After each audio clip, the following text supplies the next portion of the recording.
Mesdames et messieurs, bonsoir et merci de choisir Esaü TV pour vous informer. Voici le sommaire du journal. Le candidat Biot Tchane est actuellement en meeting politique à Porto-Novo. Quelques informations sur l'événement dans ce journal. Le 10 janvier prochain, les religions endogènes seront à l'honneur. Les préparatifs à Cotonou dans cette édition. Et c'est la reprise des cours à Esaü Bénin. Bienvenue à tous. De brèves pour ouvrir ce journal. Le candidat à la présidentielle de 2016, Abdoulaye Biot Tchane, est actuellement dans la ville capitale Porto-Novo pour sa déclaration de candidature. La chanteuse Zénab Habib assurait la détente du public avant que Biot Tchane ne pénètre le stade Charles de Gaulle de Porto-Novo. Il confirme qu'il est candidat et s'insurge contre l'usage abusif des moyens de l'État pour la campagne. 7 janvier 2015, 7 janvier 2016, l'on se souvient qu'il y a un an jour pour jour que le siège de l'hebdomadaire Charlie Hebdo à Paris a été attaqué dans la matinée par 2 hommes lourdement armés. Toute l'actualité au Bénin à travers la revue de presse signée Kardé Achiro. Loin des actualités politiques de la présidentielle de 2016, la mort d'un officier des forces armées béninoises fait la une des journaux ce jour. L'informateur informe d'un drame au sein des forces armées béninoises et décrit qu'un gendarme abat un caporal devant le Kangezo. Le potentiel poursuit avec cette même information en titrant « Crime grotesque dans les rangs de la Grande Muette, un caporal froidement abattu ». Frustré, Yahi interpelle le haut commandement militaire et convoque un conseil des ministres extraordinaire. Le premier quotidien privé du Bénin, Le Matin, nomme le défunt et publie drame au Kangezo hier à Cotonou, les circonstances de la mort du caporal Mohamed Dangou. Restons avec l'administration militaire, incompatibilité de la fonction élective et nominative. Le quotidien Matin Libre s'interroge sur qui est l'actuel intendant du palais. L'informateur dans sa manchette nous ramène au présidentiel de février 2016 et cherche à savoir pourquoi Zinsou fait peur à ses challengers. Toujours avec l'informateur et au sujet de la présidentielle de 2016,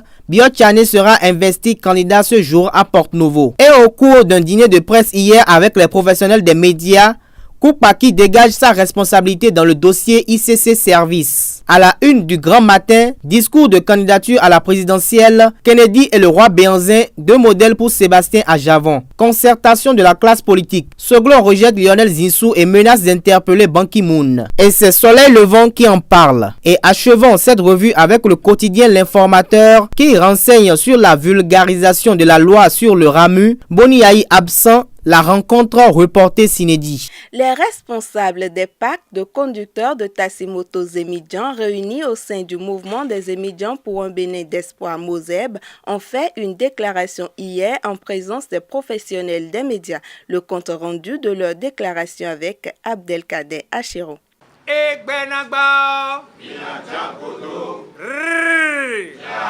C'est dans cet enthousiasme que les conducteurs de taxi-moto se sont réunis pour remercier le chef de l'État et son gouvernement pour l'octroi du milliard des Zémidjan devant servir à leur reconversion professionnelle. Le chef de l'État a convoqué un conseil des ministres extraordinaires pour faire sortir 21 milliards, dont 20 milliards pour tous les jeunes et 1 milliard que réclamaient les conducteurs de taxi-moto pour leur reconversion à d'autres activités génératrices de revenus. Mais ce talent de générosité de Boni Yahi en faveur des Zémidjan n'émousse en rien leur volonté de soutenir le candidat à Javon à la prochaine présidentielle. Je dis, nous maintenons notre position avec Adjavon. Maintenant, ce que nous sommes en train de demander, les Zémidjan sont là, ils sont des hommes, c'est des humains, ils sont en train de voir est-ce que ce que nous réclamons va être une réalité. Cependant, il souhaiterait la mise sur pied d'un comité national de gestion du 10 milliards impliquant les responsables des conducteurs de taxi-moto pour une gestion transparente sans ségrégation. Les cérémonies officielles de la fête du 10 janvier se feront à Savalou. Mais comment les adeptes de Cotonou se préparent loin de ce lieu de rassemblement? Élément de réponse dans ce reportage signé Enoch Laradé. C'est presque un temple.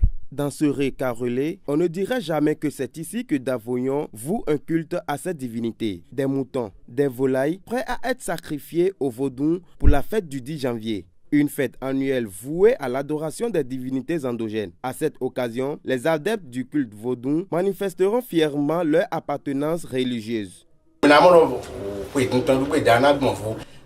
Vous allez remarquer que cette fête sera différente parce qu'il y a des élections et nous allons faire des sacrifices. Pour cela, cette célébration dans les collines va nous montrer clairement celui qui peut diriger ce pays en toute quiétude. La fête du 10 janvier là, ça tombe bien à moi parce que Vodou Kenessé que j'ai aujourd'hui, ce n'est pas moi-même. Qui sait qu'il y a Vodou Kenessé, j'ai fait quelque chose, j'ai fait l'autrement d'aller prendre ça, c'est pour mon vieux. Et mon vieux, avec ce Vodou Kenessé là, il a pris le Vodou Kenessé là depuis 1978. Et c'était le 10 janvier 1980 que mon vieux m'a montré que Kenessé c'est comme ça. Instituée par l'ex-président Nicéphore Soglo, cette fête a pour objectif de valoriser les religions endogènes et de les placer au premier plan.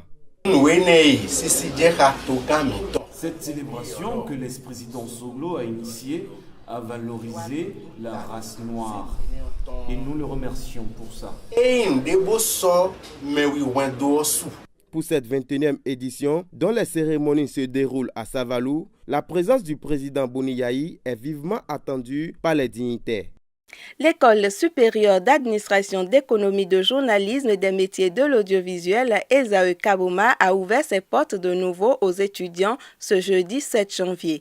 Un retour marqué par des évaluations programmées depuis l'année précédente. Le point avec Leandro Kodo. Le nombre de véhicules au parking de l'école démontre que les étudiants ont répondu à l'appel. Après 2 semaines de repos, les étudiants de l'École supérieure d'administration, d'économie, de journalisme et des métiers de l'audiovisuel ESAE ont effectué leur retour dans les salles de classe ce jeudi 7 janvier 2016. On a eu le temps de se reposer, de réviser pour la reprise et aussi de s'amuser un peu.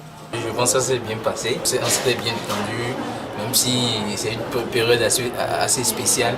Donc moi personnellement, j'ai fait un petit voyage et là je trouve que les congés se sont bien passés. Et en ce premier jour des reprises de cours, c'est déjà les premières évaluations, heureusement prévues avant leur départ pour la période de détente.